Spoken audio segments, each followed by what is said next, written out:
Hey everybody, it's Menz here. Another WoT's new, and today obviously I have a Scavenger Hunt code right above me here. It's also going to be in a video title, video description. As of this video, I'll be streaming as well tonight with the code over on Twitch. Links to Jerm, also to my Twitch channel, so on and so forth, can be found in the video description here below. Sorry, I was supposed to release it this morning, but there was a little hiccup with the code. It's all fixed now.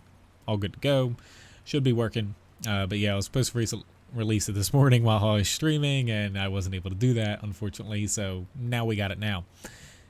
Man, I'm really good at words. In any event, what's new? Last video, I was mentioning that the 1.6 test server was supposed to come out.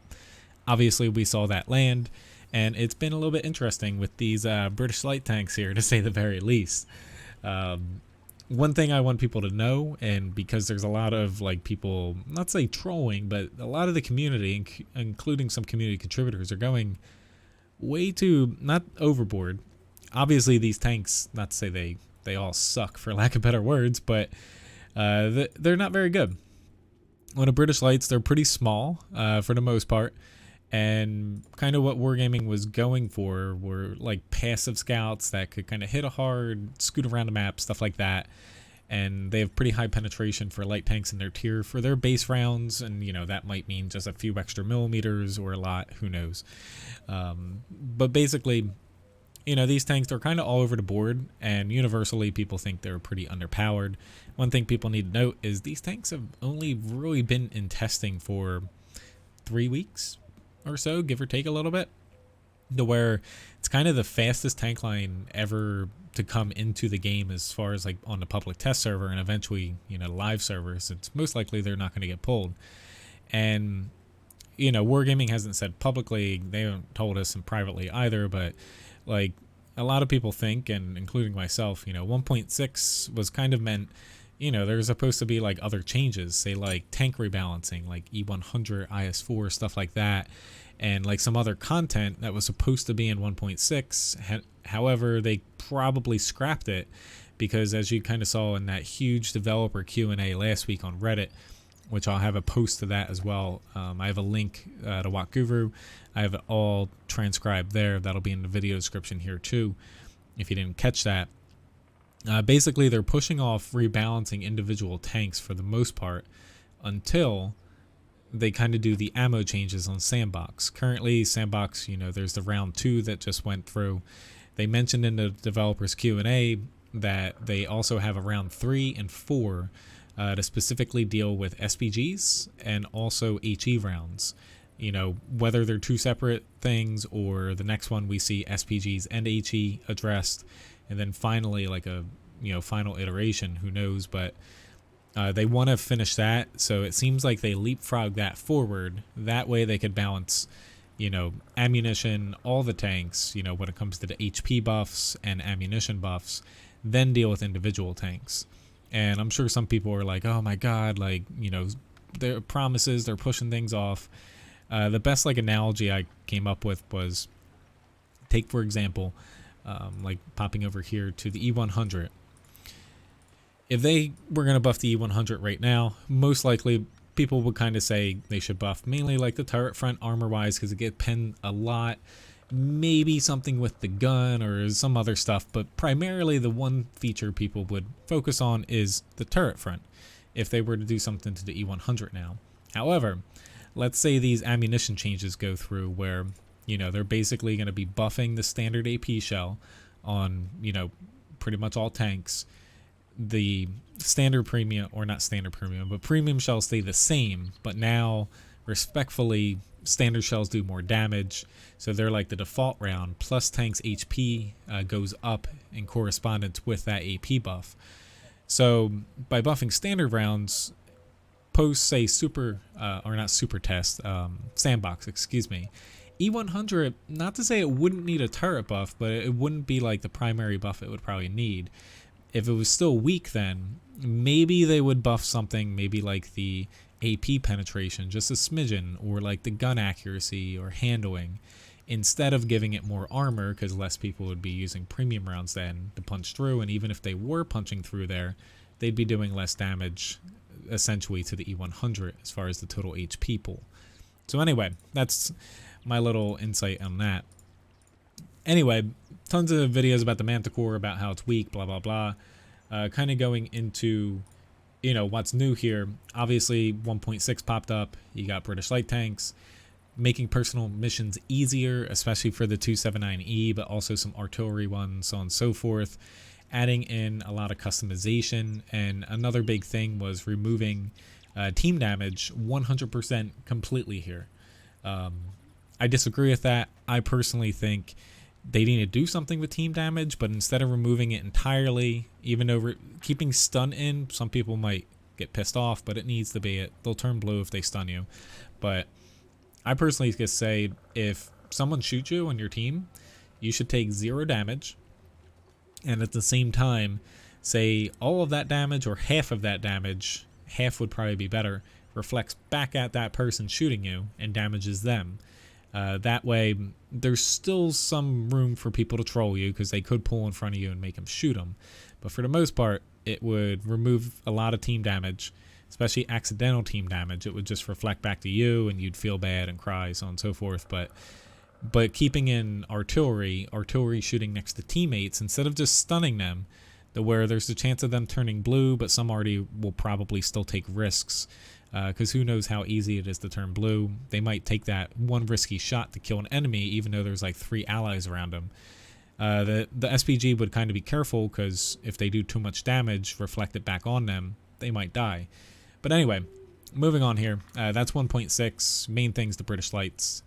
One thing to note, the Manticore, as of today, the 16th, it on super tests, because they're still balancing these tanks. That's how new they are, and honestly that's why myself and some others feel like it's rushed. You know, they don't release tank lines this fast.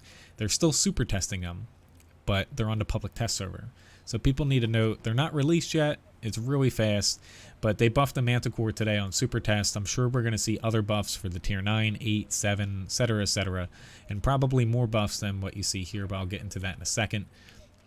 As you can see, they buffed the aiming time, the ammunition count, also the accuracy while moving, they buffed. And there'll be a link over to this article as well on rykozet.info. And yeah, they gave it a small buff today on super tests, not the public test server, super tests. It's important to know that. And last but not least, obviously Frontline is going on here as well. And you know, the 6th episode, so after this there's only 4 left before, or I believe, yeah, 4 left before, you know, basically done for the year. Whether or not you get the AE Phase 1, which they officially announced there, I personally think this tank's going to be pretty darn good. Hopefully they don't keep buffing it, because honestly, where it's at now, it's more or less, and I think it's probably a little bit better than the M103, because they buffed the gun a bit on it before officially announcing it here. So basically you get a pretty good hold down tank. Armor wise, it's really good in that position, better than M103. In any event, so when it comes down to the Manticore, I wanted to just throw this in fast. Otherwise, I'm just going to have some clips playing at the end of the video, and I have a question for you guys to answer. One thing, so with the Manticore changes on top here on super test, as you can see, aiming time, ammunition, accuracy. Personally, like, when you look at the stats of this, which I'm not going to go, you know, all down the list, there's plenty of videos and stuff. What I think it needs compared to like what they added on super test today, specifically comes down to the DPM. It's pretty low compared to other tier 10 lights. Buffing that up, the rate of fire, to where it should have like 2048 DPM for 100% crew.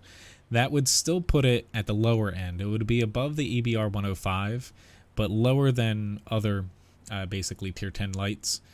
You know, I feel like that's fair. I honestly would buff it more, but that's just me. But for something that's realistic, what I think wargaming should do, that's something.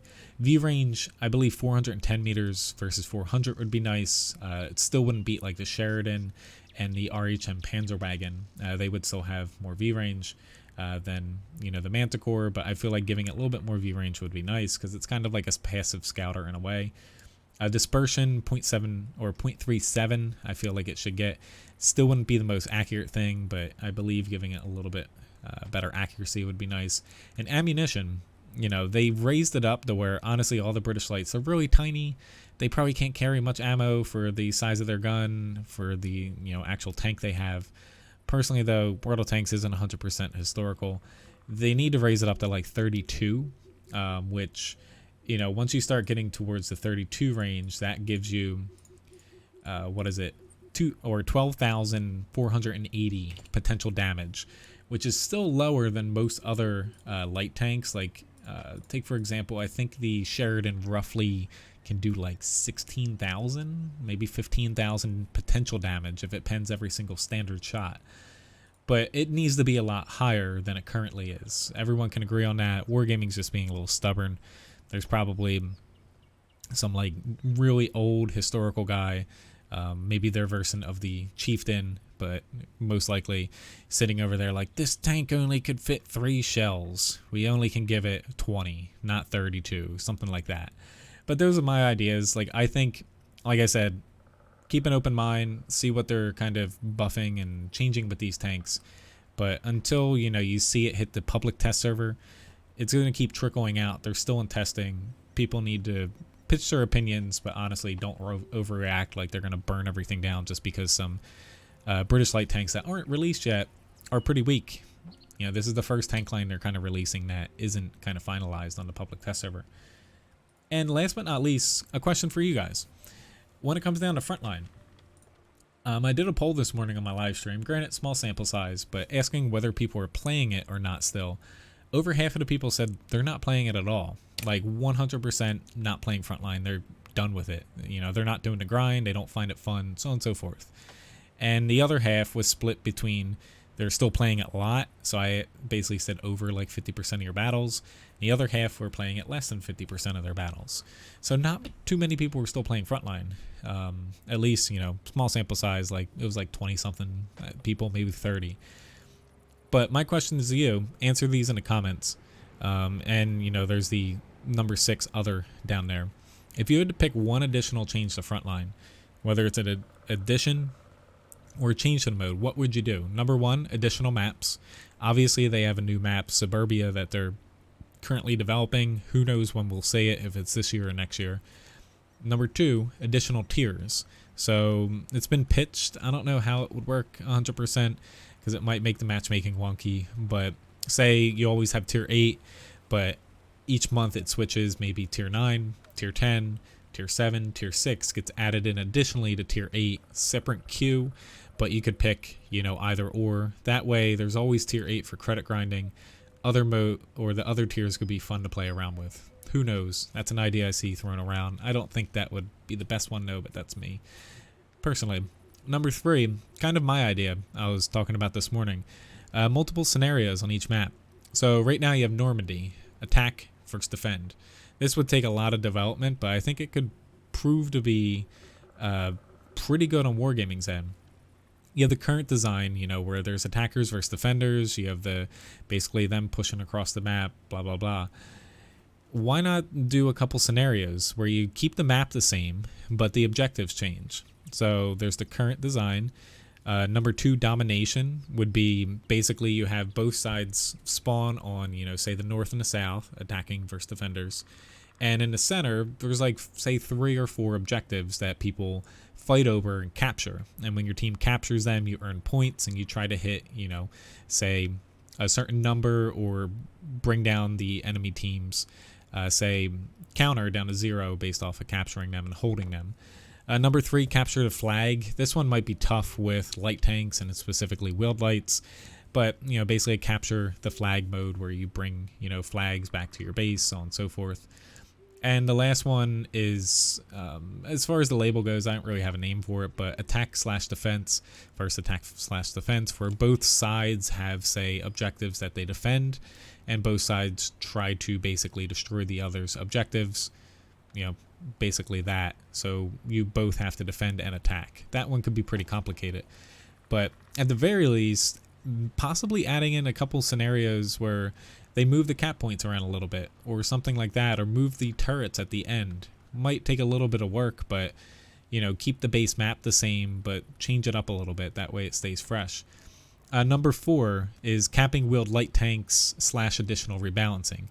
So they talked about in a recent Q&A they are trying to do something about Wild Lights and Frontline, whether that's, say, like capping them, a certain amount of them on each team. Maybe there's that, or something else. Also, say like additional rebalancing, like buffing turrets more, just changing around like the technical parameters of Frontline to make it more balanced and fair. Number 5, make it more rewarding and shorting a shorter grind. So might be difficult for them to shortening the grind. Maybe do like a month special where you earn double the amount of prestige points for your first Frontline battle, something like that, to make it a little shorter, or make it more rewarding. I was pitching on, you know, my stream this morning, like they should make monthly kind of missions. So like, I don't know, this month, July, win 10 Frontline battles and you get, I don't know, unique camouflage, something like that. That way you kind of have month-to-month goals, and you have that year-long grind on top of that. So people have kind of smaller things they work towards that seem very obtainable, and they kind of hit them, and then throughout the whole year you kind of build up towards the bigger ones. And then last but not least is other. If you have another idea, throw that into the chat. Otherwise, you know, that's it for this week. Here's the Scavenger Hunt code. You know, tomorrow's Jerm. Most likely, you know, you guys will be seeing me again this month for the Scavenger Hunt. And that's kind of what's new for today. But enjoy the kind of clips I have here for you. And that's it. I'll see you guys next time.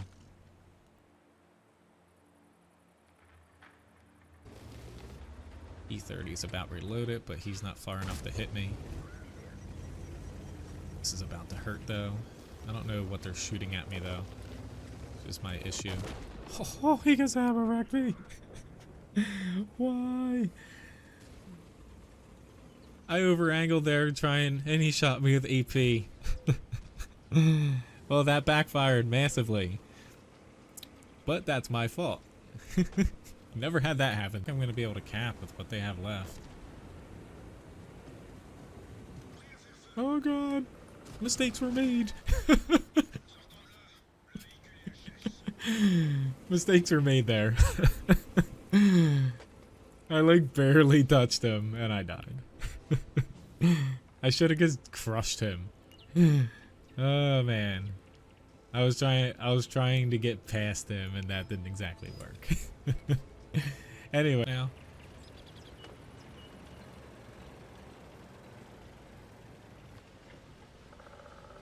Oh crap. Oh crap. I should be able to hit him there. Haha. I got him with heat. Know your tank models, people.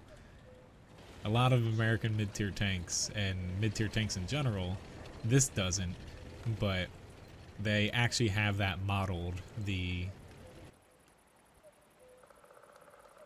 me see if I could see one of their arties fire. There he is. A lot easier to counter battery. Ba-bang. When you're using that alternate view. Goodbye, M40. That felt awesome. I should become a PR manager. I think I would actually be pretty good at PR. But I don't. Oh crap! I shouldn't have stopped. Shouldn't have stopped. Oh, I didn't pet him. Oh no! Don't do it. Don't do it, turtle. No. Oh, that was so close.